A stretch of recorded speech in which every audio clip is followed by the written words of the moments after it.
أول تعليق من داخل إدارة الزمالك على المطالب الجماهيرية بالاستقالة الجماعية لإدارة النادي.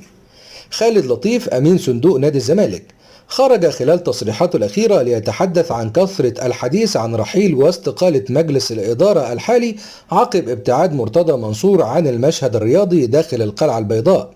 خالد لطيف وعبر تصريحاته الأخيرة أكد أنه تواجد في الجلسة الأخيرة مع مرتضى منصور في منزله.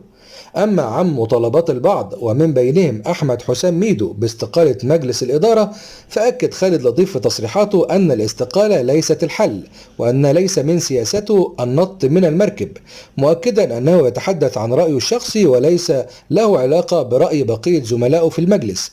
وتابع خالد لطيف في تصريحاته أن الرحيل سهل، ولكن ما نتيجة الرحيل؟ هل سوف يتم حل مشاكل الزمالك ويعود إلى عصره الذهبي من جديد بمجرد الاستقالة؟